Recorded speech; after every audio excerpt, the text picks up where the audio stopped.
Shalom.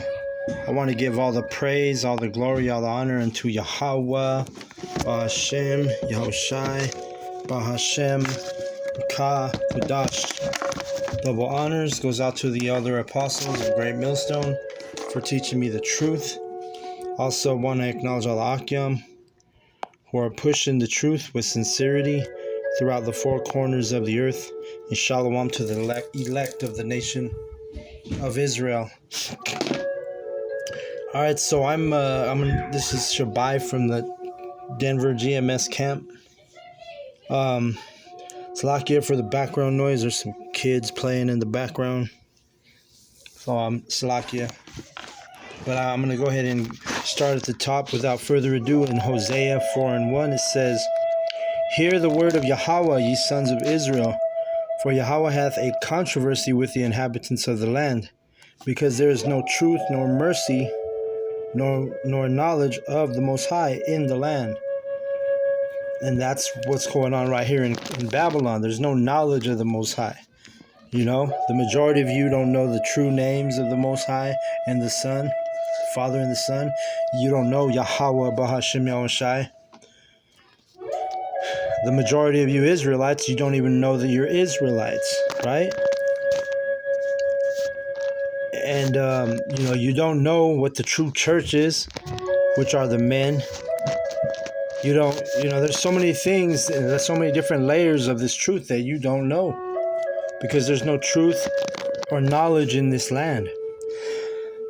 And that's why Yahweh Ba'Shem Yahushai has set up his men, and we're not going to hold our peace, right? Let me get this real quick. See if I can get that scripture real quick.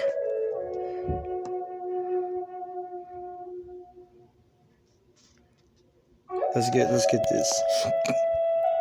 We're out here, prophesying, teaching, showing our people their transgressions. And let me grab this. Isaiah 62 and verse 6. It says, "I have set watchmen upon thy walls, O Jerusalem, which shall never hold their peace day nor night. Ye that make mention of Yahweh Ba'Shem Yahushai, keep not silence, and give him no rest till he establish, until he make Jerusalem a praise in the earth." All right. So the watchmen are the prophets, right? He's the Yahweh Ba'Shem Yahushai set us up, and he's telling us, hey, don't give Yahweh no rest until he establishes and makes Jerusalem a praise in the earth. So that's what's going to happen. We're going to be out here teaching until we absolutely can't, right? And we don't know when that is, because it's actually going to come even before the end comes. We're going to be off the streets during the famine of the word, all right? Because it's going to basically be made illegal to go out there and prophesy on the streets. Esau Edom is he's a manipulator of laws. He changes laws while you sleep, and he's going to, take away this privilege that the watchmen have of, standing on our feet and teaching eventually. All right. You go back to Hosea 4:2. It says, "By swearing and lying and killing and stealing and committing adultery, they break out, and blood touches blood. Therefore shall the land mourn, and everyone that dwelleth therein shall languish with the beasts of the field, and with the fowls of heaven. Yea, the fishes of the sea also shall be taken away." Right. And everyone is mourning right now. Right? Even the heathen are mourning under the leadership of this Esau Edom. All right? Verse 4. "Yet let no man strive, nor reprove another, for thy people are as they that strive with the priest." All right? And this means you're coming against the truth. You're striving against the priests of Yahweh Ba'Shem Yahushai. And to strive is let's get that word real quick. Let me get it. Let's get it. Get the better understanding on that word. Let's see. Slovakia, bear with me.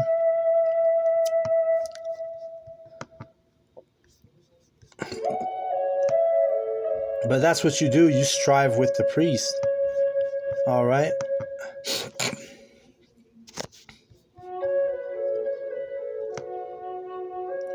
All right, the word is got a few definitions, but there's a couple good ones here that I'm going to bring out. And one of the similar words is debate or contend.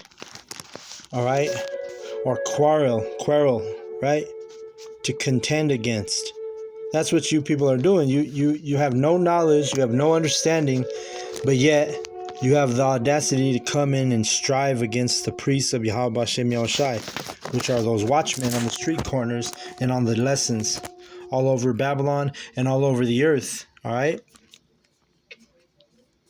And the Lord has put you in a spirit of slumber, a spirit of darkness, but yet in your pride you still want to strive and you still want to contend against the Lord's men. And you think that you're going to go unharmed, you think that you're going to go untouched for contending against the servants of Yahweh Hashem Yahushai. Verse 5, therefore shalt thou fall in the day, and the prophet also shall fall with thee in the night, and I will destroy thy mother.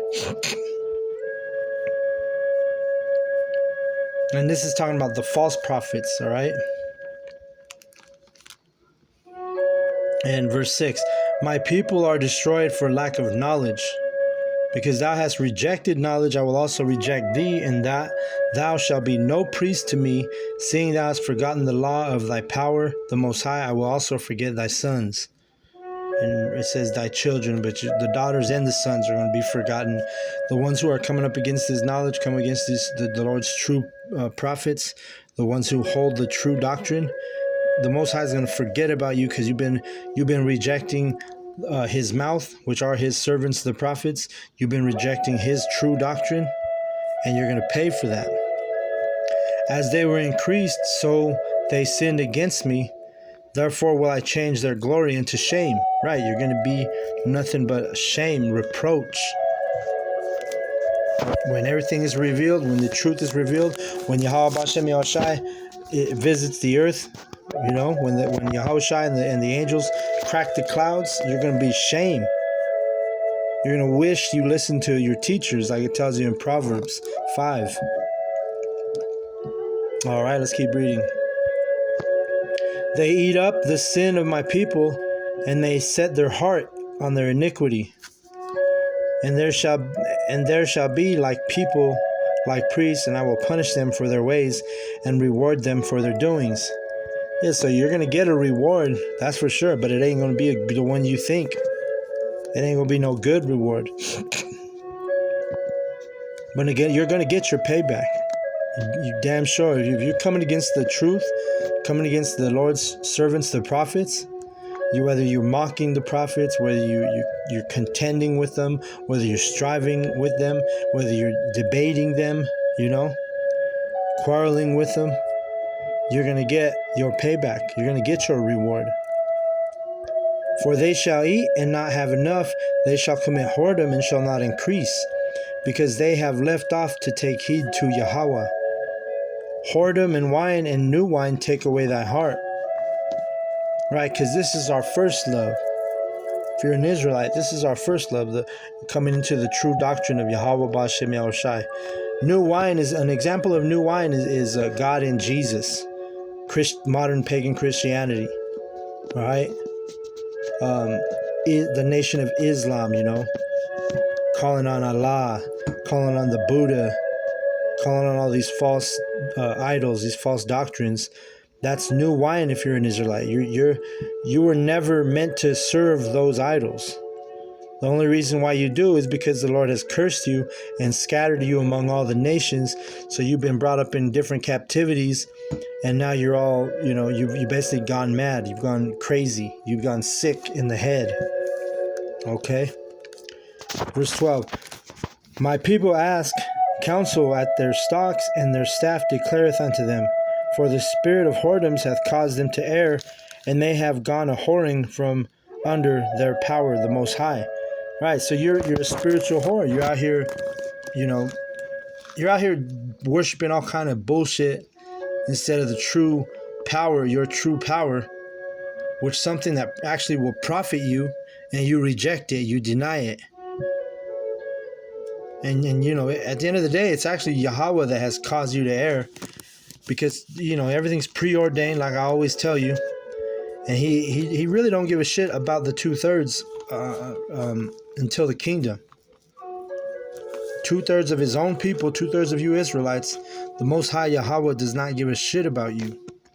All right, you can go ahead and listen to the Christian church, because those pagan Christians, pastors, they're going to tell you sweet words in your ear.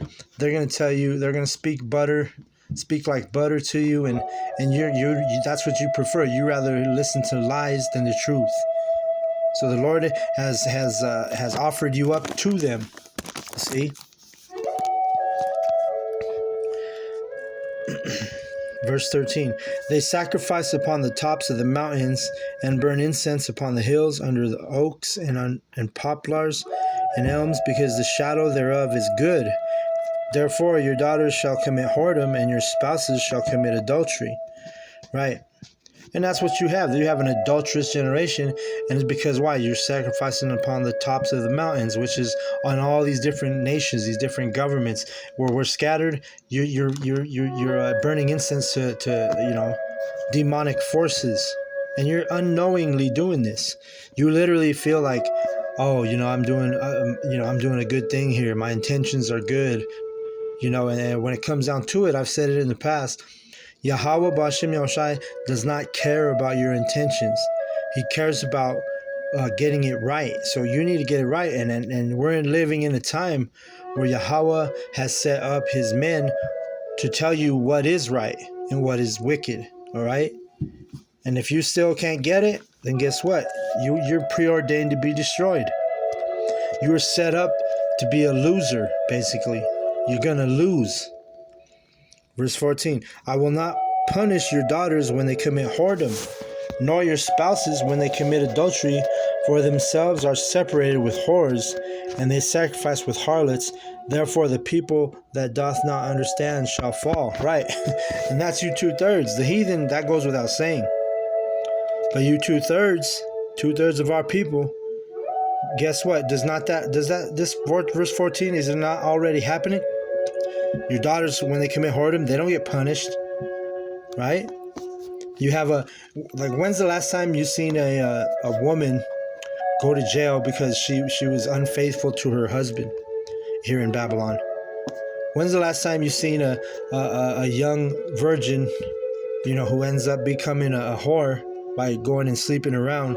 When's the last time you seen that woman get punished? And the reason is because what we're reading right here. You see, the Bible has all the answers. The Bible has all the circumstances. You might think that things are not in the scriptures, but they certainly are, right? You wonder why you a man, you know, and you're sitting there wondering, oh, how could my wife do this to me? How can my woman go out on me with another man, and she doesn't get no punishment? She gets, you know, matter of fact, whoredom is promoted here in Babylon. Why do you think they do in the entertainment industry? You know, just turn on your internet. Your ads are filled with whores. Your Facebook is filled with whores. Every social media basically promoting whoredom. You see? Let's keep reading. And what's it say at the end? That the people that doth not understand shall fall. And you don't understand. You want to sit here and promote feminism. You want to promote support women. You got these simps. They sit there and stick up for whores and shit in this society. You know, instead of realizing the truth and understanding the truth, no, you're gonna sit there and stick up for a whore, or put your nose in business that you shouldn't be putting your nose in. You know. Verse 15, though thou, Israel, play the harlot, yet let not Judah offend, and come not ye into Gilgal, neither go ye up to Beth-haven, nor swear, Yahweh liveth. For Israel slideth back as a backsliding heifer. Right. Now Yahweh will feed them as a lamb in a large place. Ephraim, which is the northern kingdom, is joined to idols, let him alone. And you got to understand, Hosea, he was during the time of his Assyrian captivity. Matter of fact, when Hosea was king, he was actually, this was the time when the northern kingdom had taken that journey of a year and a half. It talks about in the Apocrypha, where the northern kingdom, the so-called Hispanic, Latin, Native American tribes, migrated to the what you call the Americas, which in the scriptures is referred to as Arsareth. Okay, so Ephraim, the northern kingdom, is joined unto idols. Now you got to understand, so is the southern kingdom, right? But this is during the time of Hosea, where basically Ephraim, the northern kingdom, you know, the lost 10 tribes of Israel, aka that's another name for Ephraim, they basically had started the whoredom when it comes to idolatry. They were first with that. Okay, verse 18. Their drink is sour, they have committed whoredom continually. Her rulers with shame do love give ye. Because you got to remember, I think it was Rehoboam who was the first king of Northern Kingdom, Ephraim, right? The so-called Puerto Ricans. That's the head tribe of the Latin tribes, Ephraim, which is AKA Puerto Rico, the Puerto Ricans, so-called Puerto Ricans. Remember when the split happened, they set up, just like they did during the time of Exodus and Moses, when they were worshiping the golden calf. That happened again when the nation split in two, when it was northern and southern kingdom Israel. Ephraim did the same damn thing, and they set up two calves. Okay, so this is why it's talking about Ephraim is joined into idols, because and you look at our people today. You fast forward, from Issachar on up to Ephraim, and Issachar is the so-called Mexicans. Our people, the northern kingdom. I'm actually northern kingdom. I'm Gad. I believe through the Spirit and through faith that I'm the tribe of Gad. We've got, all the 10 tribes of lost tribes of Israel have a plethora of idols, and that strong idol now, that's a stumbling block on you northern kingdom, so-called Mexicans, you Latin tribes, is that JC. You watch, because I like to watch the fights, the UFC. You see a lot of Northern Kingdom men who are fighting in that UFC, the Ultimate Fighting Championship, and you got Brazilians, which are Asher. You got all these different, fighters that are from Latin America and from South America, right? And they've got that stumbling block heavy on them. Because all those fighters, what do they praise when they win the fight, or when they say their prayer before they go into the fight? They're throwing up their prayers to that Cesare Borgia, aka Jesus Christ, right? So this is all what we're reading. Ephraim is joined to idols, let him alone. All right. Their drink is sour, they have committed whoredom continually. Her rulers with shame do love give ye. The wind hath bound her up in her wings, and they shall be ashamed because of their sacrifices. Listen, yes, not all of Northern Kingdom is joined unto idols right now, because you have the elect are waking up, right? The prophets of Northern and Southern Kingdom are standing on their feet, teaching our people their transgression, teaching our people the truth. So you're not going to have all of Ephraim is going to be destroyed, because you got the elect of Ephraim, right? Which is going to be, which is literally, as we speak, being raised up to righteousness and brought out of these lies with the spirit of the mouth of Yahweh Bashem Yahushai, which are his servants, the prophets. Right here, Yahweh's using us as vessels to seal the elect. And we know that there's a lot of men and women who are of Ephraim that are coming out of darkness, coming into the true fold of Yahweh Bashem Yahushai, and leaving those idols behind. All right, but the others, they're going to be ashamed when Yahweh Bashem Yahushai visits the earth, when Yahushai cracks the cloud with the angels. Nobody's going to question who's holding the truth in that day. Nobody's going to be calling or I should say, nobody's going to be, they're not going to question Yahweh B'Shem Yahushai in that day.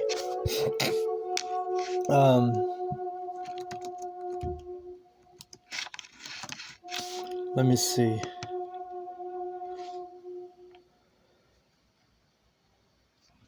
Let me see.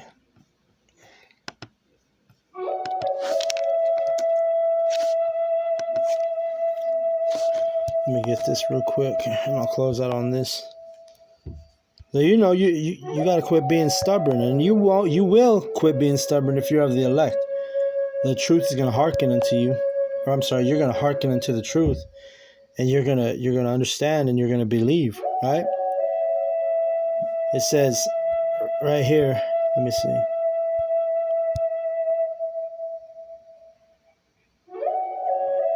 I'll read it 43:9, Isaiah 43:9.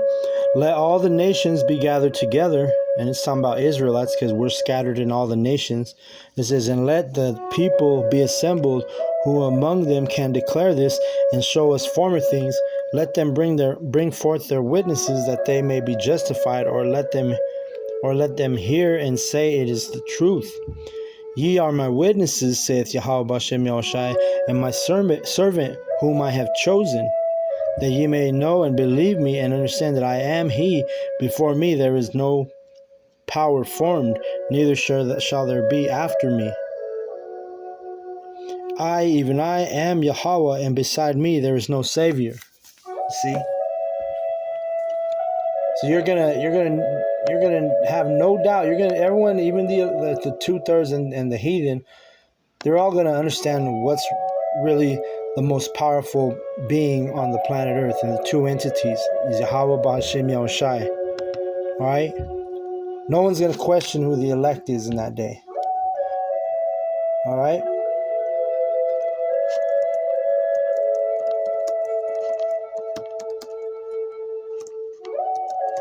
Let me see.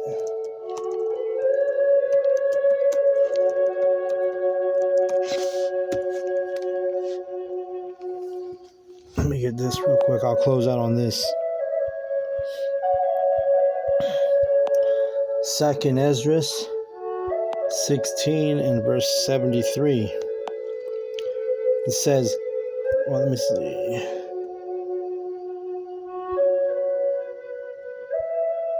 Actually, I'll just stick to 73. 2nd Esdras 16 and 73. Then shall they be known who are my chosen, and they shall be tried as the gold in the fire. Hear, O ye, my beloved, saith Yahweh, behold, the days of trouble are at hand, but I will deliver you from the same. Be ye not afraid, neither doubt, for the Most High is your guide, and the guide of them who keep my commandments and precepts, saith Yahweh the Most High. Let not your sins weigh you down, and let not your iniquities lift up themselves. Woe be unto them that are bound with their sins and covered with their iniquities, like as a field is covered over with bushes, and the path thereof with thorns, that no man may travel through. It is left undressed, and is cast into the fire to be consumed therewith. So there's a couple points out of that, The first point is you're going to know who the Yahweh B'Shem Yahushai's chosen are. All right? And also, they're going to be delivered. The ones who are going to be delivered, you're going to know. You ain't going to have no doubt in that day. You be calling on them false idols, Jesus Christ, trying to be delivered under that name, and you're going to be shunned. You're going to be fucking zapped with a chariot fire, or die from a fucking lightning bolt or electricity. The lightning bolt strikes you down. The fucking earth shakes, and you fall into a victim of an earthquake, or whatever plague the Lord puts on you.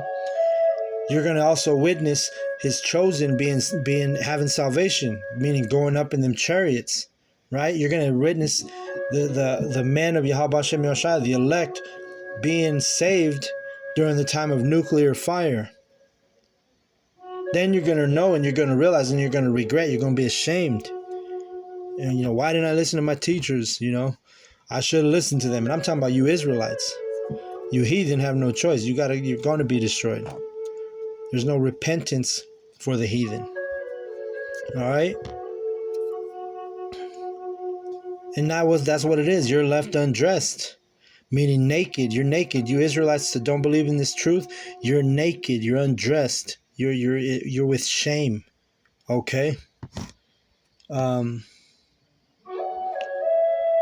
I just wanted to go in on a lesson, and that was it. I want to give all the praise, all the glory, all the honor unto Yahweh, Bahashem, Yahweh Shai, Bahashem, Rakakudash. Double honors goes out to the elder apostles of Great Millstone for teaching me the truth. Also, want to acknowledge all the Akyam who are pushing the truth with sincerity throughout the four corners of the earth. Shalom to the elect. Shalom.